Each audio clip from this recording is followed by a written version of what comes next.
Man should return to his source, and this source is in his divine origin, whether we like it or not.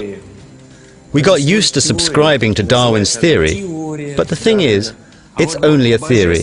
That's why it's called Darwin's theory of evolution, while the divine origin of the world is a reality. Today, more and more physicists and other scientists are talking about the creation of the universe and everything in it. And this does mean creation, as opposed to some sort of random emerging into being out of nowhere. Ever since man arrived in this divine world, he has used it and consumed it for his pleasures and whims at the cost of polluting and destroying everything around him.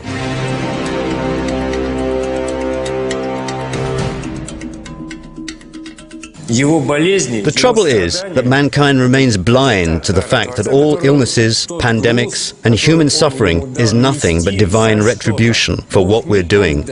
Whenever God sends a disease into our world, He always supplies a remedy. We only need to discover it.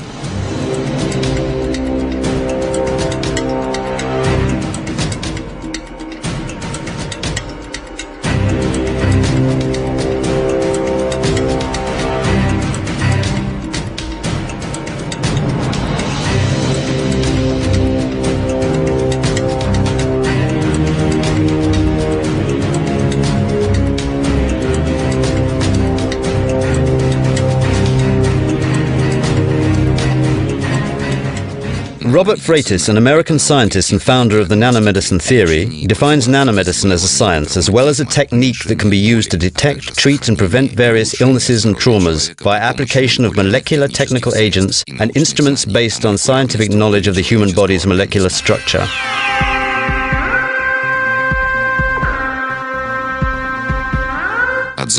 Surgeons have advanced from stitching and amputating to repairing hearts and reattaching limbs. Using fine tools, they join delicate blood vessels and nerves.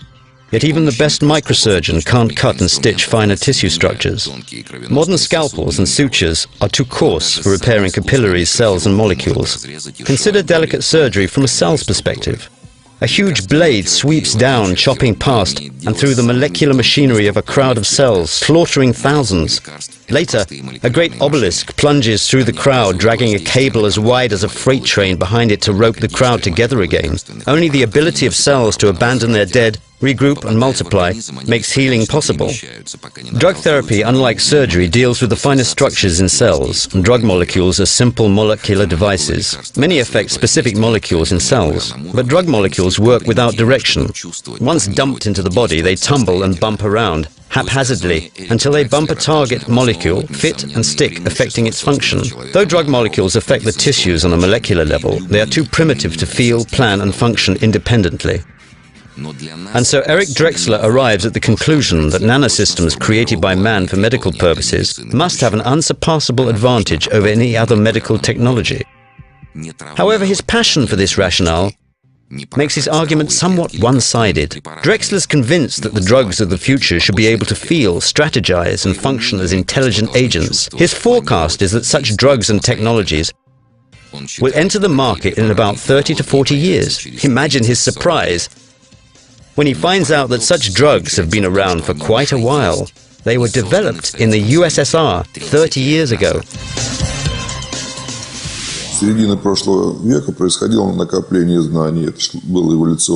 Since the mid-20th century, science has been developing knowledge in structural biology, biochemistry, electronics, and studies of structure and composition of materials. At first, breakthroughs were made in one-time lab experiments, but in time, the results became commonly achievable, and thus, we finally learned to study matter at a nano level. Nano is derived from the Greek word nanos, meaning dwarf, and denotes 1/1000th part of a whole. The term nanotechnology refers to technologies operating with objects the size of 1/1000th of a meter, the so-called nanometer, which approximately equals the measure across 6 carbon atoms. Similarly, terms nanomachine, nanorobot, and nanocomputer refer to complex technical objects produced as a result of operations with substances at the molecular level.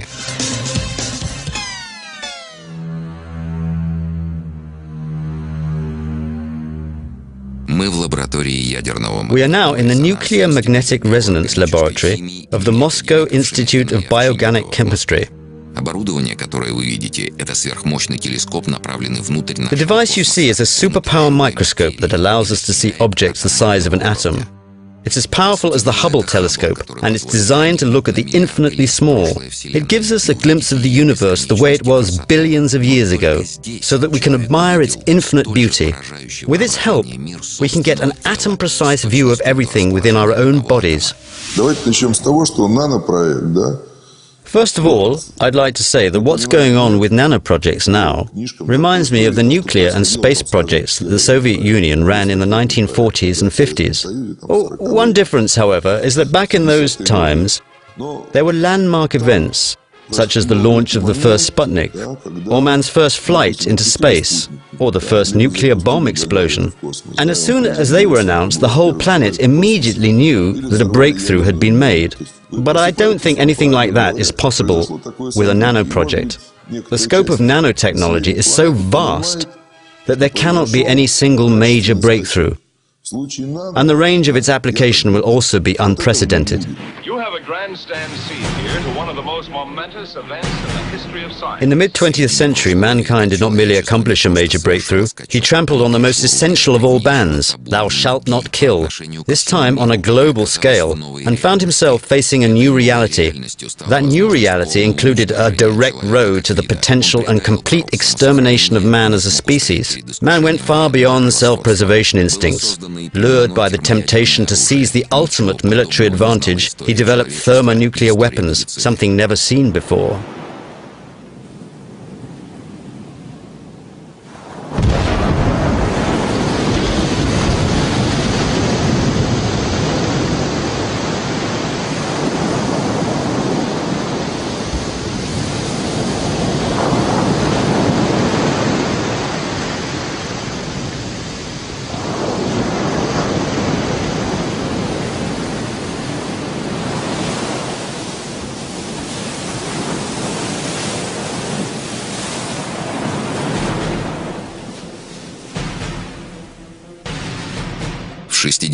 In the 1960s, the people of the USSR, the same people who defeated Hitler and saved the world from the Nazis at the cost of millions of its citizens' lives, faced again a stark choice: to be or not to be. At the time, the USA was actively developing its nuclear program. US naval and military bases and those of its allies were deployed in dangerous proximity to the USSR's borders. It gave the USA a major strategic advantage, the capacity for multiple strikes, which could kill millions of people in major Russian cities, terrify those who survived, and strip the country of communications, power supplies, medical help, and centralized control. The American army was the only one in the world to have tested nuclear weapons in action, and the US seemed to be quite comfortable with this fact. The only way to hold back the Americans was to develop a capacity for a counterattack which would be just as powerful. Only the prospect of a fatal blow hitting American soil was an argument convincing enough for presidents and generals.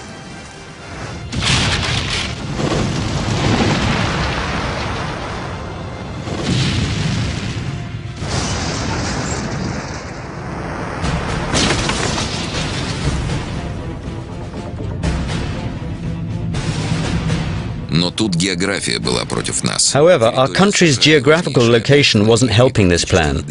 US territory, including its strategic targets, was practically out of the Soviet Army's reach. That's why the USSR made it a top priority to develop a strategic nuclear submarine force, which was subsequently deployed in the vicinity of the US coastline. Successful underwater missile launch tests let the world know that there would be no easy military solution against the USSR. It would have been impossible to destroy all Soviet submarines, while a single counterattack from the depths of the ocean would have been enough to visit serious destruction on US soil, should it choose to launch the first strike. Ever since then, Russian nuclear submarines have been on permanent duty, protecting our country. These changes, however, brought about new challenges to the military medical service. The high level of responsibility combined with the unparalleled difficulty of military duty on nuclear submarines resulted in such serious impairment to submariners' health that it began to jeopardize the efficiency of the entire strategic shield of our country. Submarine crews had to stay on duty for many months. They had to deal with frequent malfunctions of the nuclear power units. These submarines were new and had not been fully tested at the time. All this was causing severe health problems with the submariners. The Russian Navy's medical service had to address a new condition which was termed premature aging effect. This effect had also been noted in other military branches, such as supersonic jet pilots in the Air Force or silo staff in the Missile Defense Force. All of these cases shared the same symptoms: severe impairment of the following systems, which are critical to life: immune system, endocrine system, nervous system, cardiovascular system, reproductive system, vision. The Army Command Headquarters ordered the medical force to find a solution that would lead to the complete recovery of the affected personnel. In other words, they had to find a way to reverse premature aging. Clinical studies revealed that the key to the whole process was a disturbance in metabolism. Cells of various tissues would lose their vitality. First they would become dormant, second they would stop reproducing, and then finally die. Metabolism. Metabolism is a set of ongoing chemical reactions that happen in living organisms to maintain their life. Metabolism uses energy to construct components of cells such as proteins and nucleic acids. Metabolism is the fundamental mechanism sustaining vital functions in humans and all other living organisms. The organs in young men's bodies would grow old and weak, and the usual treatment approach, the prescribed resting, a special diet, and conventional therapies was not helping. It looked as if a malevolent sci-fi time machine clock was working inside the soldiers' bodies, killing off tissue cells at a much faster rate than usual. This discovery gave the researchers insight into the nature of the problem. The task was shared, but only the Army medical staff were aware of the ultimate goal of the research. It was a highly classified project.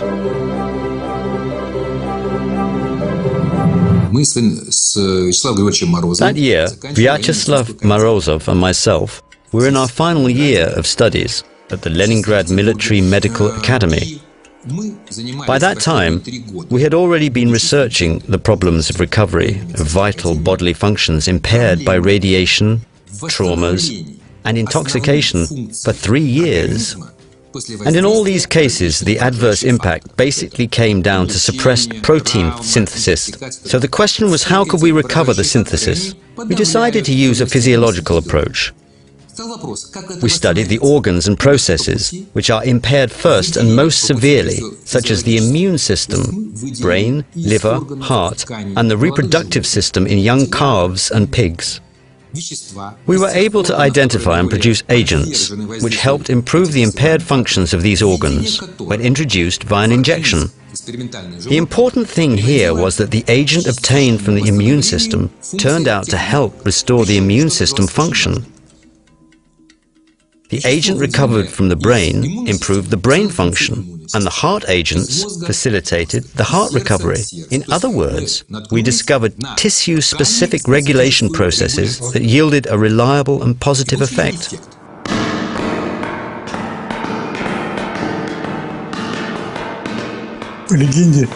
Students talk about Morozov and Kavinson walking the corridors of the Oncology Institute, asking for someone who would be willing to research the pineal gland. I was an educated chap, and I knew that it was a very significant gland, and so I volunteered. The St. Petersburg Oncology Institute's research laboratory was the oldest experimental lab in the USSR. It was engaged in an anti-cancer research program. Here, in the Institute's animal test facility, we started researching tissues extracted from immune and endocrine systems glands. The thymus is a gland of the immune system. Just like bone marrow, it plays an essential role in the function of the immune system that protects the body on all levels. The thymus is located behind the breastbone. It is the first organ of the immune system that develops in a fetus. Pineal body is a small endocrine gland located near the center of the brain between the two hemispheres. It produces the serotonin derivative melatonin. Melatonin regulates the function of the endocrine system, modulation of wake-sleep patterns, seasonal behavior in many animals, blood pressure, function of brain cells, and function of the gastrointestinal tract. The pineal gland's key function is to regulate daily biorhythms, so one could say that it is responsible for the body's inner biological clock. This clock's malfunction results in a rapid deterioration of health. We incited premature aging in test animals and proceeded to administer the obtained agents to one group of subjects and monitor them against the control group. Upon completion of the treatment course, we compared cell samples obtained from the two groups. This research method allowed us to run a thorough and comprehensive study of any agent. We produced a preparation out of the substances extracted from the thymus. Its patent name is thymolene. It's been on our country's pharmaceutical market for over 20 years now. It's available over the counter at any drugstore. It was the world's first developed immune system preparation. Later on, further research of this drug revealed that its active agents are peptides.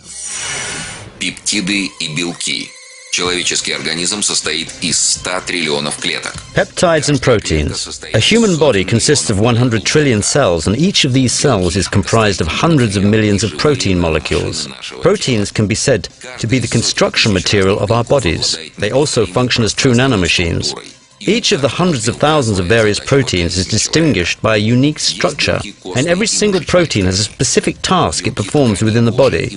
We can distinguish between proteins of bones and muscular tissues and those of skin and our brains. Specific proteins called enzymes and hormones control functioning of all body systems. Large protein molecules consist of peptides.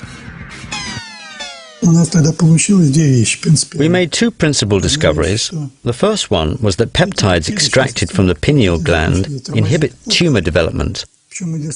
We ran a comparison test against melatonin, which was known to be able to inhibit breast cancer development in mice by 54%.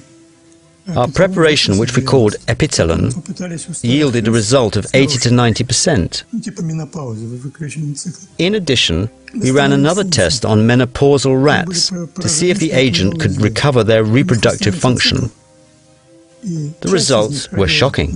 The aging rats went back to a normal menstrual cycle, and when we put young male rats into their cage, they produced a healthy litter. This report was published by the Academy of Sciences, and we received an award in recognition of this discovery. Back then, these young researchers had no idea that the conclusions they arrived at would lay the groundwork for a whole new branch of scientific research. In 1971, after we had produced those preparations, my friend and I were transferred to serve in the Trans-Baikal military district. We graduated from the Military Medical Academy with the rank of lieutenants and were eligible for military duty. We received an award from the Military Medical Academy. We had thought that admission to a postgraduate program would surely be ours, but we were ordered to serve in the army first. The scope of the military duty assigned to the young lieutenants included further scientific research. However, the problem was that this was barely understood by their direct superiors. At some point, rumors reached my ears. People were saying, "Look, they're good fellows, but they're so much into science and research, while we're doing completely different things here. We're on military duty. Please take them back." And so I called them back to Leningrad, to my research lab. However, we never made it back to the academy. We got stuck in a medical battalion in the Leningrad region.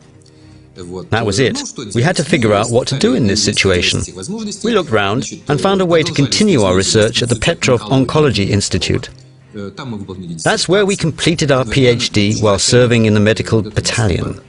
In this manner, our researchers on military duty continued their obstacle course, overcoming one trouble after another for almost 10 years, until Deputy Defense Minister General Perhotkin signed an order that put an end to their hardships, and they finally got the opportunity to establish their own research unit, which was soon equipped with a proper testing facility. It was the first lab in the Military Medical Academy that was established by the order of the USSR State Committee on Science and Research. It was 1983, and military involvement with Afghanistan was ongoing, as was the nuclear standoff in deep-sea waters.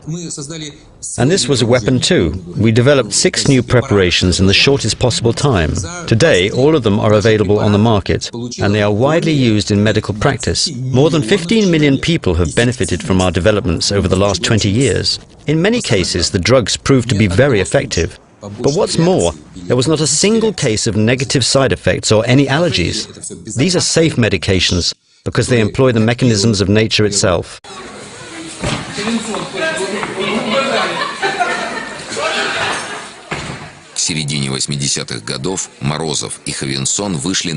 By the mid-80s, Morozov and Kavinson had been able to learn more about the role peptides played in molecular synthesis.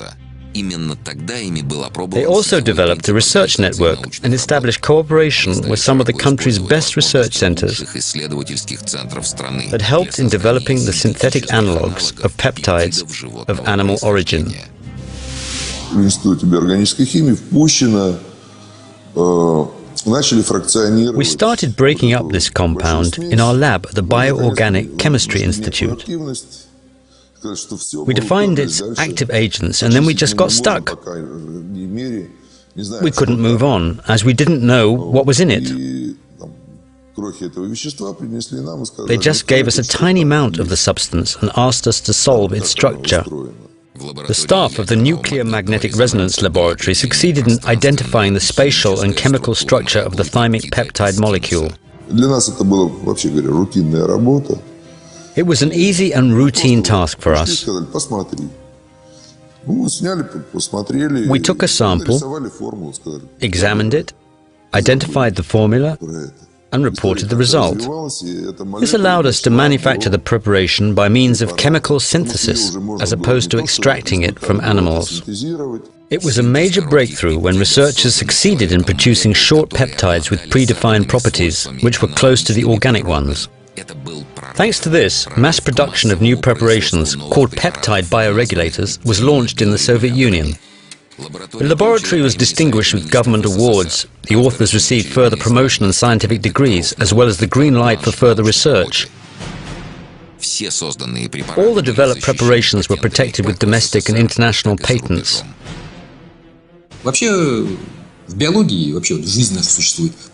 By and large, just 2 types of molecules maintain our life. Proteins or peptides that carry the information, and the DNA that carries its specific information too. The DNA is, however, just a matrix. It is a molecule that by itself performs no function. Only when a relevant peptide connects with the corresponding segment of the DNA will it trigger off the synthesis of specific proteins. And that's the key to life. Basically, it comes down to the very question of how life came into being on our planet. And from what we saw, it was this way. In other words, we managed to replicate nature itself. In April 1986, nuclear disaster hit Chernobyl, Ukraine. 200,000 people were evacuated from the contaminated area. Over 600,000 people took part in the work to contain the contamination. Many of these people were exposed to high radiation levels. Both military and civil medical services were struggling to help the victims. Peptide preparations were administered in high doses and helped dramatically reduce the mortality rate. This actually got lower than the average mortality rate across the country at the time. The experts explain this by the fact that providing the best quality health care to those involved was the top priority at the time. It was much better and efficient medical care than the rest of the country was receiving on a routine basis. In April 1989, another nuclear disaster occurred in the Norwegian Sea. A fire broke out on board the nuclear submarine Komsomolets, which subsequently sank. The disaster took the lives of 42 crew members out of 69 due to fire and prolonged exposure to low temperatures in ice-cold water.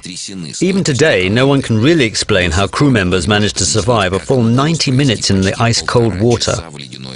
15 minutes is the established survival limit for the Barents Sea.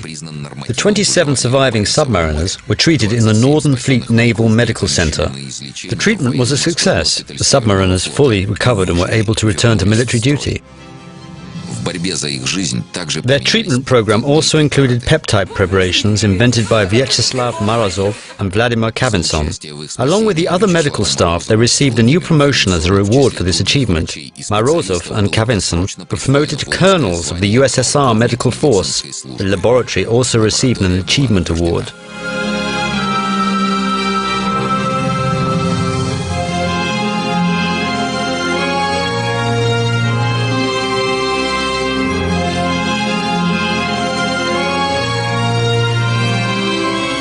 In 1991, the operation of the laboratory of peptide bioregulators was discontinued. The state lifted its protection from the laboratory's patents. The army contracts were discontinued. The employees lost their jobs. The researchers who achieved a major breakthrough found themselves in the streets. Military medicine began to break up. Vladimir Kavinson was under pressure. It was the end, basically. The lab was dismantled. They were left on their own to find an answer to the question, who would now be interested in their past achievements? The answer was given by life itself. In Russia, from 1992 to 2004, 11 million premature deaths in men and 4 million premature deaths in women were registered in the 15 to 69 age group. These were people who had failed to adjust to the shockingly new order of life they suddenly faced. The entire population was exposed to continuous high stress. People were scared for the lives of their loved ones. Premature aging syndrome was no longer the curse of submarine crews. It now hit Russia's entire population. The new task that Vyacheslav Morozov and Vladimir Kavinson, no longer holders of military ranks, set for themselves was to find a way to extend the lifespan of people experiencing aging, whether premature or timely. By 1992, they had succeeded in establishing the Institute for Bioregulation and Gerontology in St. Petersburg and transferred all the copyright for over 100 of the discoveries to that institute. They managed to procure financial support to enable them to continue paying the patent fees. This is how all their know-how got to stay in Russia.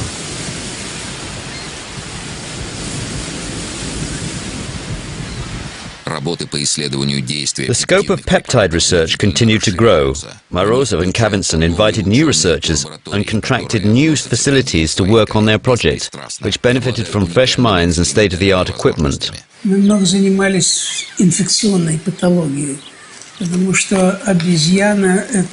A lot of our research was dedicated to studying infections in primates.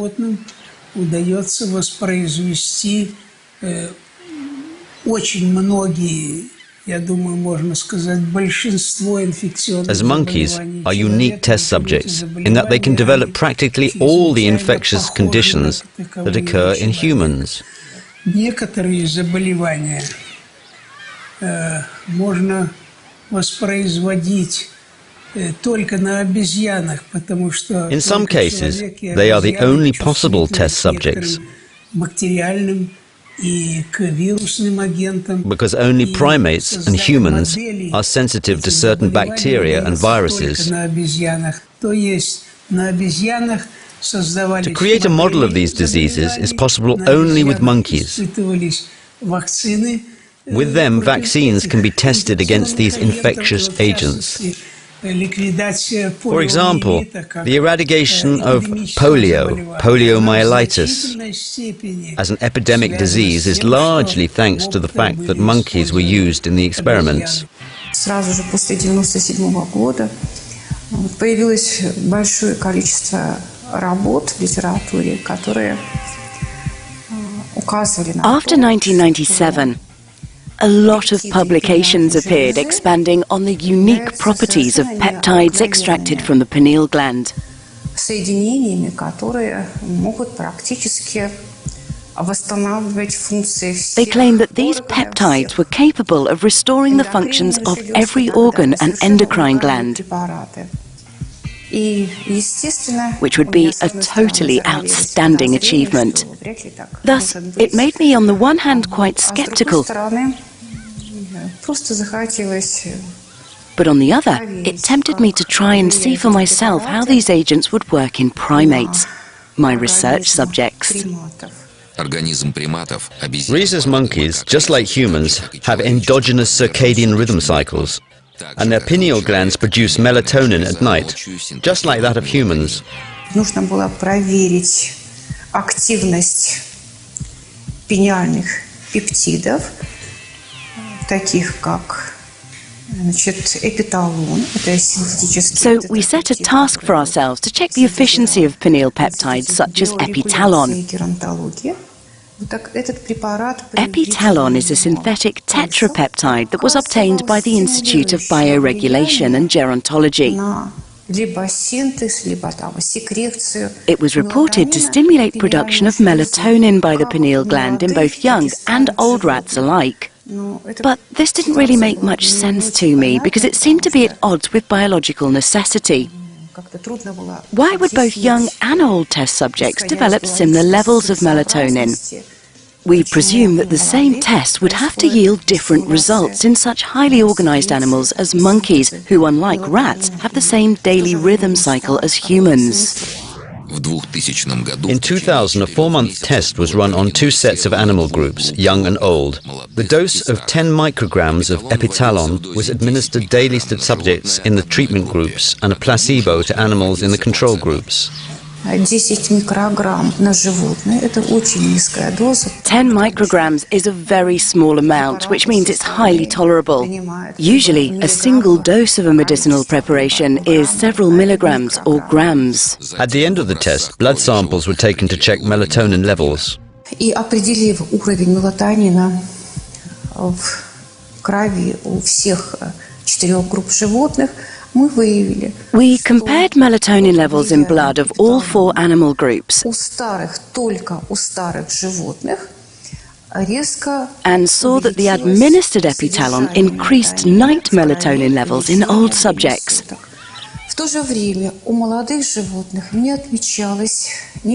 At the same time, it brought about no change in melatonin levels in younger animals. It appeared that melatonin levels in old animals increased to match the levels that are normal in young monkeys. That prompted the conclusion that pineal cells of young monkeys which were functioning normally simply ignored the administered peptides as they were not needed. This meant that peptides do their work only when necessary. It was another breakthrough, which gave impetus to further research. Our new task was to find out whether epitalon could ensure protection of the nervous, cardiovascular and hematopoietic systems against continuous exposure to stress and premature aging in humans. При введении эпиталона восстанавливалась нормальная реактивность данной системы к острому стрессовому воздействию. Application of epitalon triggers off a chain of recovery processes which restore the normal functioning of all body systems. It's essential to achieve recovery of the higher regulatory systems first, as they'll then be able to take care of everything else. It would be safe to say that we may expect new preparations to be produced in the near future which would help older people deal with their cardiovascular conditions, improve their cerebral circulation, and relieve other ailments caused by aging. The positive regulatory effect of the preparations was confirmed. The old animals enhanced their capacity to withstand continuous stress. Their immune system was boosted, their coat became healthy and shiny, and the animals looked better and developed more active behavior patterns. The computer age that started in the 1990s brought science and research to a dramatically new level. Computers could process large bulks of data in mere seconds, and since they had become universally available, development moved on in giant steps. 3D modeling was born. People not involved in scientific research are familiar with 3D movies. Long extinct dinosaurs came alive and practically jumped off the screen, and 3D representations of Hollywood stars set out on endless quests in computer games. In terms of scientific progress, however, the possibility to model any complex live or mechanical system became paramount in that it finally supplied the ultimate validity test for the ideas developed back in the 70s. All advanced industries and scientific research, including air and space exploration and chemistry and biology, switched to 3D design technologies. It saved a huge amount of money thanks to the fact that much testing was now run on mathematical models as opposed to real prototypes. Mathematical model is a description of a system, object or process using mathematical concepts and language. Mathematical models use mathematical notions to describe the main parameters of the modeled object, process or system. So nano projects got their chance to be tested and developed further. Drexler and Freitas introduced the world to the technical wonders of nanorobotics, and biology scientists from all over the world proceeded to work on the Global Protein Databank project. Designing a mathematical model of a molecule which replicates its actual spatial configuration and takes into account both the energy levels of all the comprising atoms and the molecule's motion trajectory in the medium was now the researcher's dream come true. The rate of knowledge exchange soared. Supercomputer centers used in the past to do calculations for nuclear and space projects were now used to explore the depths of the human body. It should be noted that it was researchers at the Institute of Bioorganic Chemistry who were the first ever to identify the structure of a live protein molecule. It happened in 1983, and up to now the Institute remains one of the world's leading research hubs. The research to identify a protein structure is conducted on 1/2 a milliliter of the solution containing that protein. That tiny amount contains 10 to the power of 17 protein molecules. Furthermore, each molecule comprises some 20,000 atoms. Can you imagine it? And now, what we do is we look at a pair of adjacent atoms and measure the distance between them. We do this for all the atoms in the molecule, and after we're done measuring all these distances, alongside with lots of other parameters, we can produce a model of the molecule's structure, where we have pinpointed all the position measurements for all atoms. We can also capture movement patterns of all atoms in that molecule and produce relevant amplitude and frequency measurements, thus building a physical model of the protein's function patterns. All the obtained data describing the processes that occur in a molecule are submitted for processing to the mathematical modeling laboratory. С помощью компьютера, компьютерных технологий были проанализированы свойства больших, в том числе надмолекулярных. We have researched the properties of large systems, including some supramolecular systems such as proteins of biological membranes. These are very complex systems which consist of hundreds of thousands of atoms. We developed tentative behavioral models for these systems and ran experiments which proved the accuracy of the mathematical models we came up with. The key thing is that the model's processing must be relevant. One shouldn't expect a mathematical model to give readings it wasn't designed for or fine-tuned to produce. Грубо говоря, то, что мы умеем сегодня делать методом ядерного магнитного резонанса. Roughly speaking, everything we can do today with the help of nuclear magnetic resonance is like a modern movie compared to early daguerreotype prints.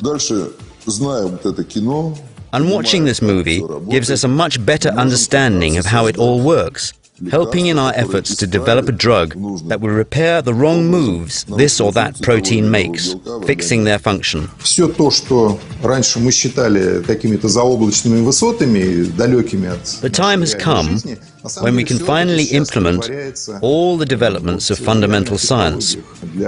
All those things that we earlier considered unachievable. Today we have the technologies to produce the drugs of the future. This is possible thanks to a massive research and extensive molecular design effort that we undertook to ensure that our agents have the required properties and produce the desired effect. Видовой предел. Maximum lifespan based on the dates of birth and death of longest living persons that were verified to modern norms is currently defined at 110 to 120 years. However, average lifespan remains 70 to 75 years throughout different countries, and this is believed to be the effect of premature aging syndrome. Humans have a capacity for another 30 to 45 years.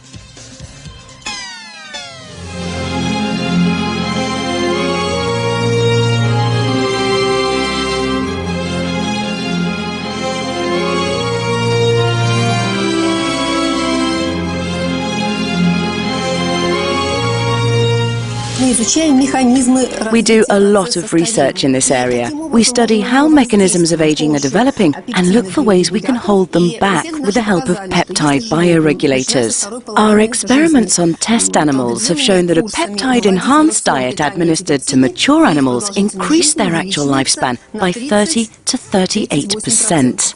Более того, эти исследования были проведены на людях по продлению жизни. Это было сделано в Киеве, в Институте геронтологии. Moreover, this research on life extension was carried out on humans. This was done in Kiev and St. Petersburg for 12 years. The use of peptides reduced mortality by a factor of 2. Today, we can say unequivocally that it is Russia that is doing the most to reduce mortality rates with its bioregulation technologies. This is unique. Similar preparations exist nowhere else in the world.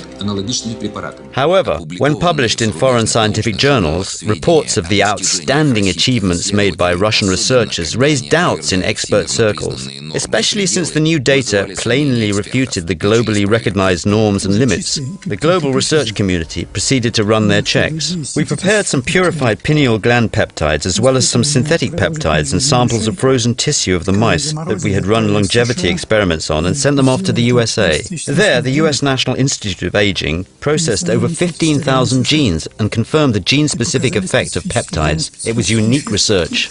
We've found out how it works. Now we'd like to figure out why it works this way. Every organ has a 30% reserve of polypotent or stem cells. That's nature's design, it's just how it is. And when this reserve gets to be employed sparingly, but consistently over a lifetime and to its full scope, the result is a long lifespan of 100 to 110 years. And thus every person has 30 years of this reserve.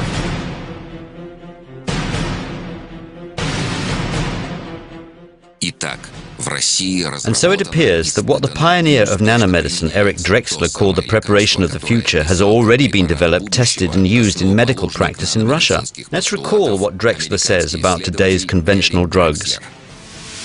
Вспомним его претензии к современным лекарственным средствам. Though drug molecules affect the tissues on a molecular level, all these drugs are too primitive to feel, plan and work independently. However, medical preparations of tissue-specific peptides affect directly targeted tissue cells. At the moment, over 25 tissue-specific preparations have been developed, and they work with atomic precision. Completely free of adverse effects, they enhance the genetic abilities of the patient's organism, rather than just fill in for the functions of damaged tissues. They help the body activate its own reserves supplied by nature, and that's exactly what a smart drug should do, i.e., to feel and work. As for planning, I think we could safely leave it to people, doctors and patients. That's a big responsibility, and so I think it should be theirs. It's human health that is at stake after all.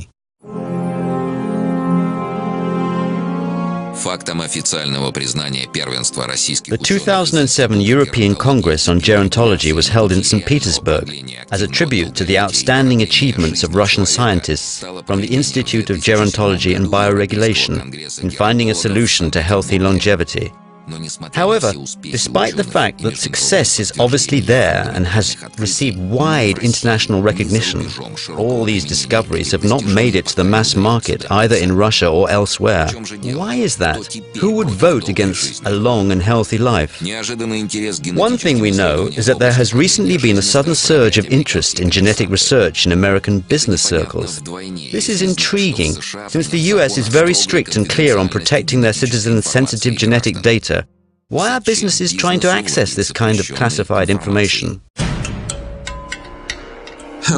My group was once invited to do joint research with an American university. And do you know what they requested us to do for them? They wanted us to help run tests on the genetic material of the siege of Leningrad survivors. Although they have everything in the United States, they just never had experienced anything like that siege. They had never had such a population group, and so they had no material to run tests on. That is why they wanted us to fill in this gap for them. And you know who the customer was? It was a group of insurance companies. They want to be able to assess the applicant's health and longevity capacity as precisely as possible.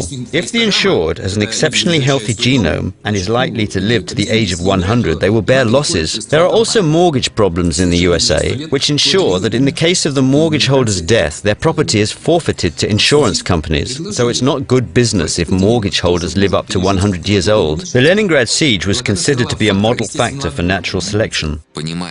We can understand why business regards people as merely numbers in various financial operations.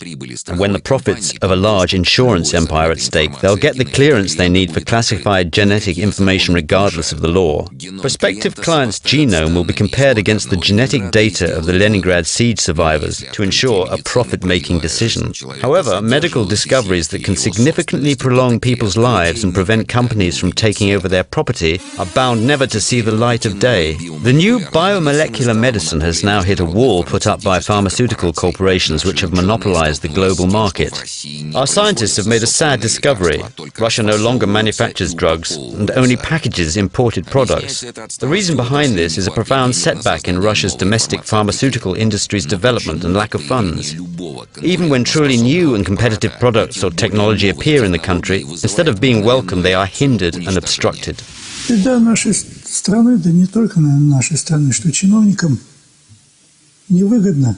The curse of our country, although we may not be alone in this, is that officials appear not to be interested in developing the domestic pharmaceutical industry. They obviously find doing business with international pharmaceutical corporations much more attractive and are ready to spend money on licenses. And we all know that the problem of deal kickbacks is a very serious one here. In 2004, Morozov and Kavinson turned to Andrei Sorokin, a successful businessman, inviting him to participate in a project that would promote their discoveries to the market. Sorokin's enterprise, the Academy of Scientific Beauty, together with the researchers, started by pinpointing 4 primary business areas: dental care, vision care, sports and beauty care. We have registered our new project, Vivox, which means longevity, because all our products are designed to improve wellness and promote longevity. Their hands were tied because they couldn't market these products as medications. It was the only way to avoid massive resistance from the multinational pharmaceutical companies and domestic officials regulating drug circulation.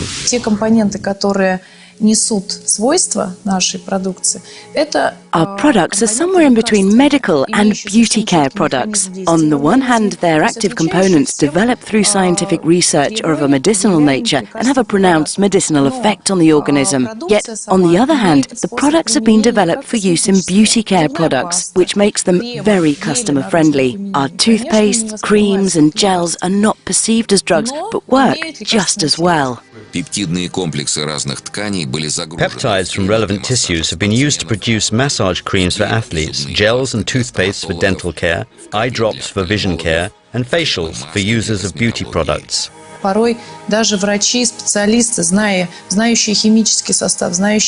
Sometimes even doctors themselves, who are experts and know a lot about chemical compositions and their effects, fail to be convinced of our product's efficacy. And this is normal. Doctors must question and test medications.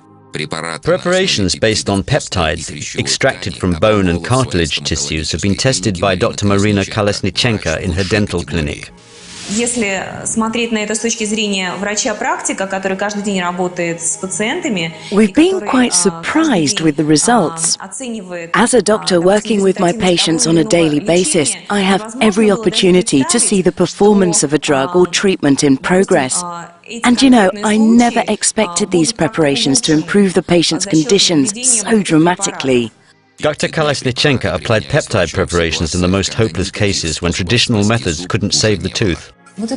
This patient came to me when most of her teeth had been removed, and they were removed for the same reason that we see here. This is an X-ray taken at the beginning of the treatment, showing extensive granuloma. Although the patient was resigned to having the tooth removed, she was unwilling, so we tried to save the tooth, and it worked. Here's an X-ray of the first phase of treatment after canal filling. And here's an X-ray at the end, where you can see that the bone has fully recovered and is exactly the same in structure as that of the adjacent healthy teeth.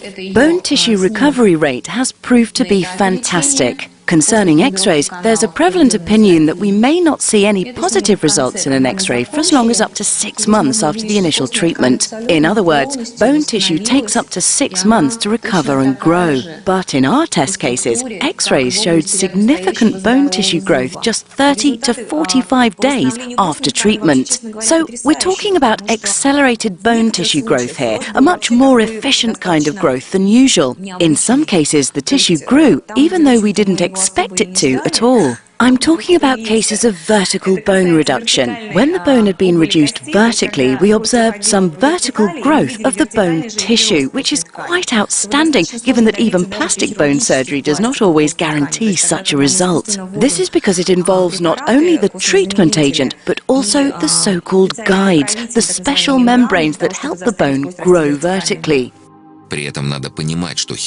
One should also remember that any kind of surgery, even laser, involves tissue injuries and are very painful and quite complex, and all this for an insignificant result. From my point of view, peptide preparations give an organism the ability to function properly.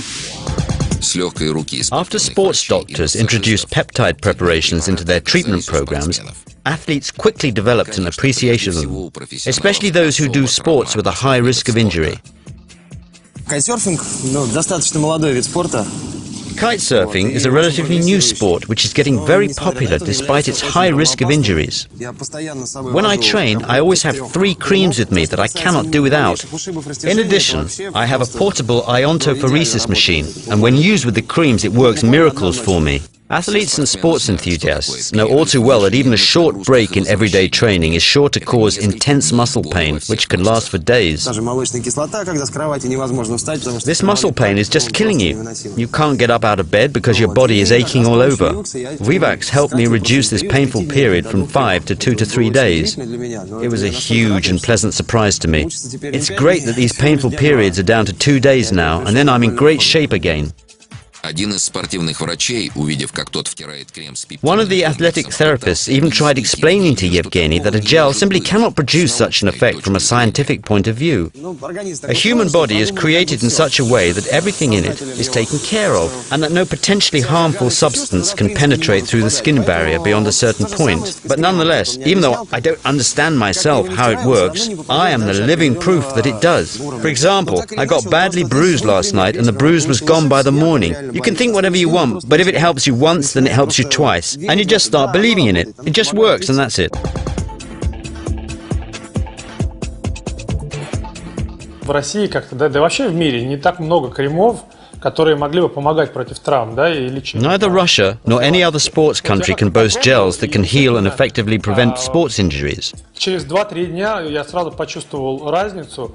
I happened to hurt my foot once and tried Vivax, and I felt an improvement in just 2 to 3 days. Вот. И плюс еще, конечно же, различные кремы, которые Vivax... The swelling went down and I started to feel better. I started to get mobility back. Then I found out that there are 2 more creams available, one with a cooling and the other with a warming effect. And they are good to use before and after a workout or a training session. Basketball players spend half their lives on the basketball court. The teams train every day for 8 to 9 months every season.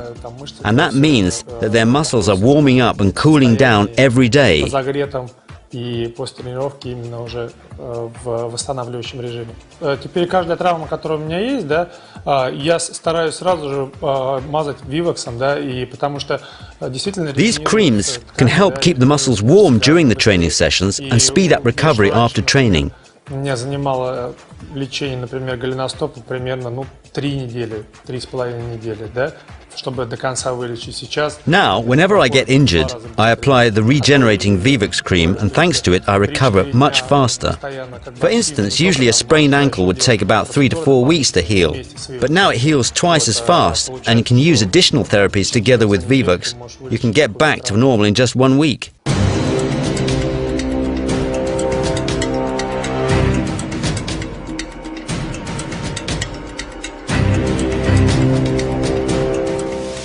Глаз настолько сложное образование, орган, что в нем представлены все виды тканей, которые есть в человеческом организме.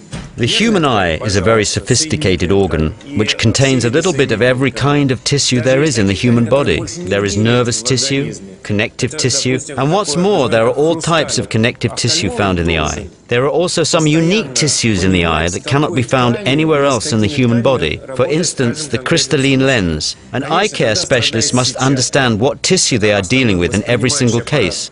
Let's consider, for example, the retina. The retina is a light-sensitive tissue lining the inner surface of the eye, and each of its cells has a connection with the back part of the brain. До самого зрительного центра, до затылочной доли мозга, куда приходит сигнал. И каждая клетка, конечно, ценна. Which is responsible for interpreting the signals that are created when light strikes the retina. Thus, every single one of the retina's cells is valuable. However, there are also group formations of cells which ensure sustained vision function even when some individual retina cells get damaged. If that happens, other cells in the group take over the functions of the damaged cell. However, if the damage is massive, we get an unfortunate result, a loss of vision. Thus, there is a high demand for medical agents which can sustain all the tissue cells in the eye. At present, we have some preparations of this kind that have been developed through advanced biological technologies, among them retinolamine. Препарат, который применяется уже довольно широко в офтальмологии и очень достаточно хороший эффект мы получаем при лечении определенных форм дистрофии. Retinolamine is a peptide bioregulator developed jointly by the Institute of Gerontology and Bioregulation and the St. Petersburg. Вот это направление, которое развивается. This is one of the priority research areas at the Institute of Gerontology and Bioregulation. I think that current achievements are already giving us a chance to make a difference. This is an intense research area today. France has opened a special institute to study peptides. America is investing huge amounts of money in this research too.